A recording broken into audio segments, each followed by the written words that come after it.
All right, I wanted to talk about why I want to do these performance bonuses, why they're important to do in our league, and how it impacts parity. Parity. The word parity has been tossed around here lately, and I think it's really crucial to our league success. We want parity, which also means we want a competitive league. We want every team to have a chance every year. We want owners to not get apathetic. We don't want to lose owners. And I believe that the more parity we have, the less likely that will happen. One of the reasons that the NFL is so popular and is the juggernaut that it is in American sports is because of its parity. They have any season a team can go from worst to first. In fact, this season with the Carolina Panthers winning their division, this is the 11th year in a row in the NFL that a team has gone from worst to first. In the AFFL, in our league, we can only really go back to 2007, and it's happened twice. Only twice in the past 7 years. It's happened 7 times that amount of times in the NFL. In 2007 to 2008, the Burley Nugs went from worst to first, and in 2009 to 2010, Pure Stevel did. Other than that, it's been 3 years since we've had a worst to first team. Of course, that's not important to you. Parity is the worst thing in the world if you're one of the good teams. If you're constantly in the conference championships, why would you want parity? If you're one of the worst teams in the league, you want parity. And the reason you don't want it is most likely you don't understand it. You don't understand how performance bonuses will help you become a better team and have a better chance to win. So, that being said, we have a power block in this league that they've been good for a long time. And we have a bad block in this league that have been bad for a bad time. Now, there's many reasons for it. Some of it is bad ownership. And granted, there is a little bit of that. Some of it is great ownership. There's a bit of that too. However, one of the biggest problems we've had in this league for years was the fact that we never counted our old SPs against the cap. What this has done is it caused those 5-year contracts to rule our league. And that being said, the power block locked up good players for a long time, and they have them on their team, and they can restructure them, and they can franchise tag them. And that leaves all the talent on a few teams where there's none of the talent on the other teams. That left the bad teams very, very desperate for talent. So because of this disparity of talent between the good teams and the bad teams, it's actually caused the bad teams to get worse because any talent that they can get in a trade from those good teams, they have to give away premium prices for them. Multiple picks, future picks. As an example, the top 4 teams in the all-play rankings this year, the Assassins, the Troopers, Old School, and Thunder, those teams have 12 picks in next year's draft. 9 in the first round. Let me repeat that. The top 4 teams that finished this year have the 9 picks of our 16-round first-round picks. That's just a huge disparity. On contrast, the 4 worst teams in the league this year, Windy, Prime, Stevel, and El Norte, they only have 5 picks in all of next year's draft. The 4 worst teams have 5 picks and only 2 first-round picks. It's impossible for these teams to get better through the draft. Through hardly any way, because the talent is just locked in the power block in those good teams. So it's so important for the survival of our league that we redistribute some of these players. The NFL does it. They do it through free agency. The NFL Players Association is the most powerful labor union in the country. You guys always call me Goodell, but actually I'm DeMaurice Smith. In this instance, I'm fighting for the players. I'm fighting that they get more money. This will make our league have more parity and be more competitive. One of the most important, and we've made good strides in this in the past. 2 years ago, we made the SPs count against the cap, which are now the cap hits. That was so crucial in making some parity in this league.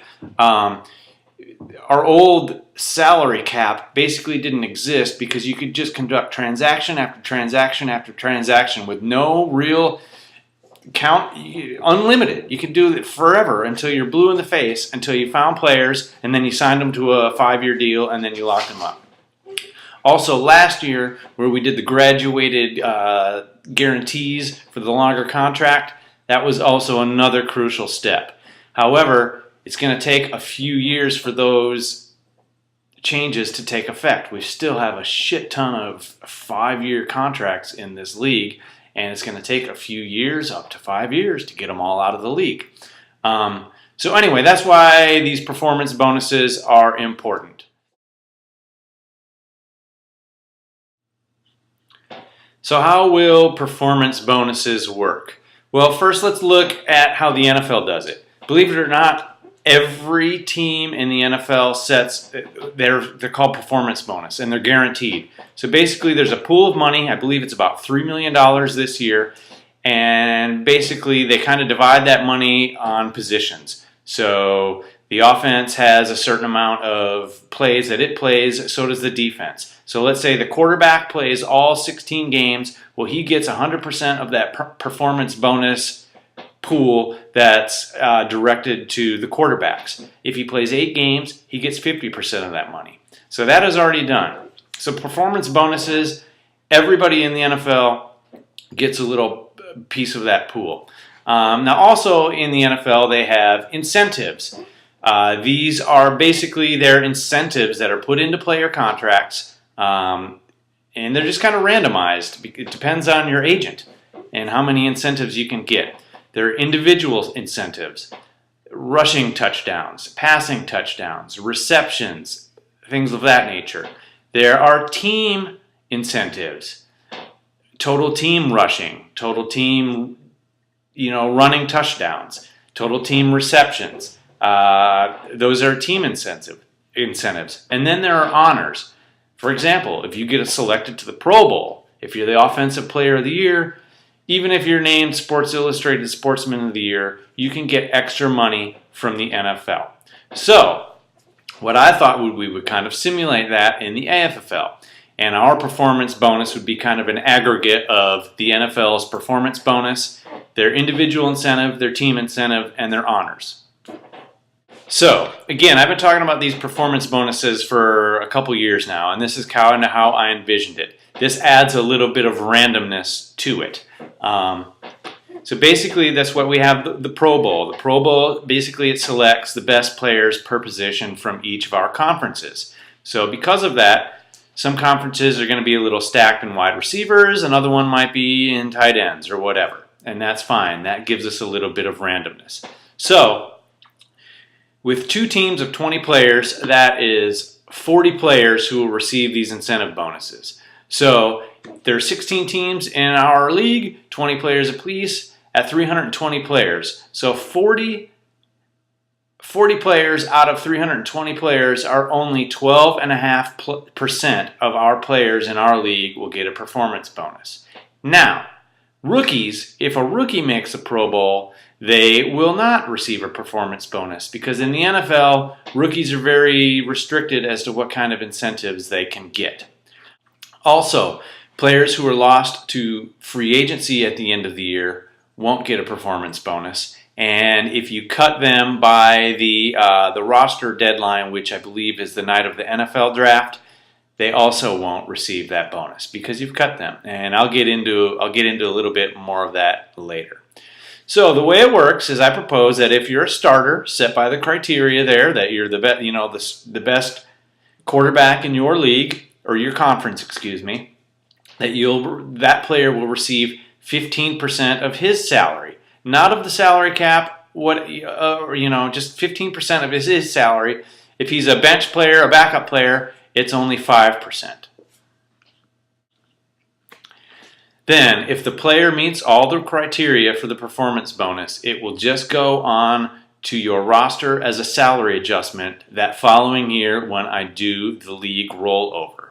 Additionally, if you cut a player who is eligible for a roster or for a performance bonus before the roster salary cap activation day, which is the NFL draft, that will come off your books as well. You don't have to calculate anything. I do all that for you. It's very simple. It's just done by me. You don't even have to worry about math. You don't have to threaten to quit the league because of extra math you have to do. It's just right in there, all done for you by yours truly.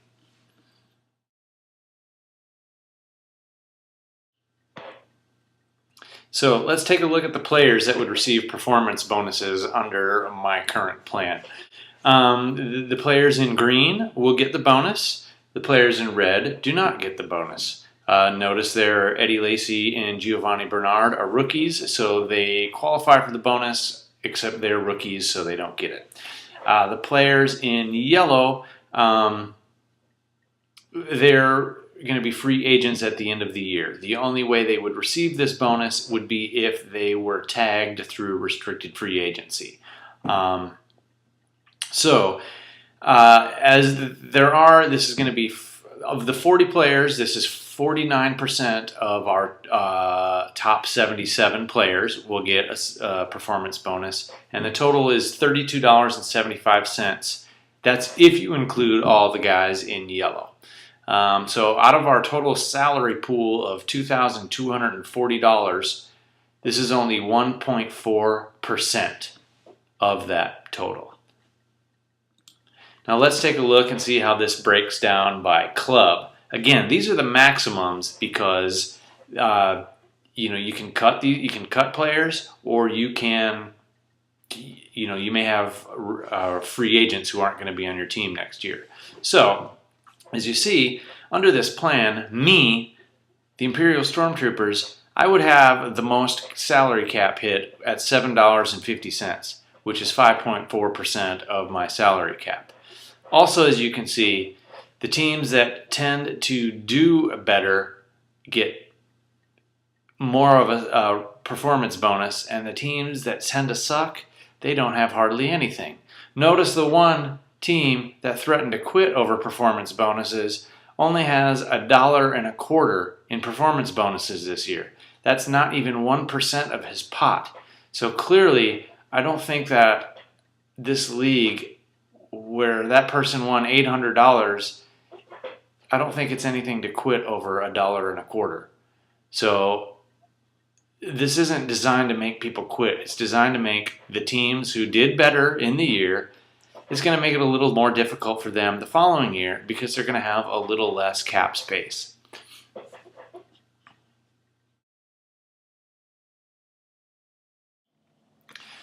So that's my proposition for performance-based bonuses. Again, it's not exactly how the NFL does it, but the overall effect of it is very similar.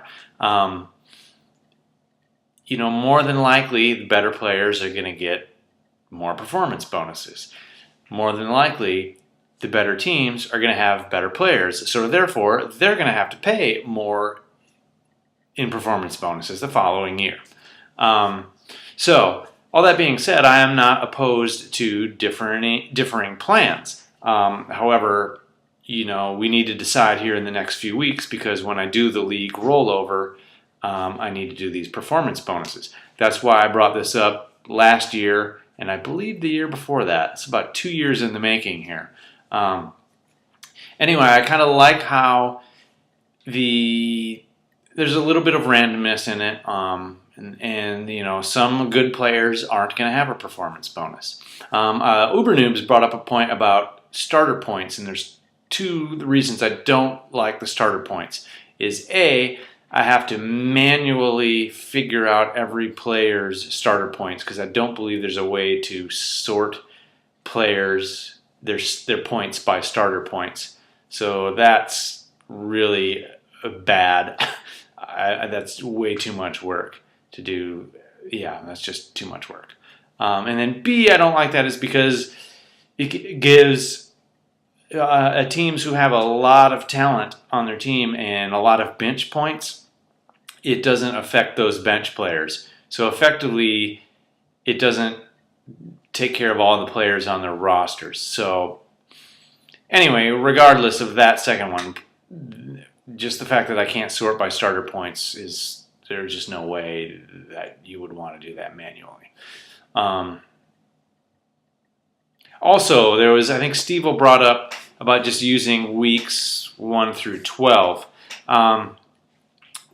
He brought up some good points there, but also with that, all the bye weeks aren't done through weeks 1 through 12. So you may have teams who are paying extra money because their players have a bye week in week 13. And so they're going to be naturally just higher on that order because they've played more games. So I think just the best way to do it is the 16 teams or the 16-week season. And really, as you get eliminated, that really doesn't matter because the points still accrue. They're just not as starter points. So anyway, if we can figure out a way to discuss or maybe randomize it a little more, I'm totally open to it. But again, I think just having the preponderance of the good players getting performance bonuses will more than likely make it a little more difficult for the good teams to have less cap space.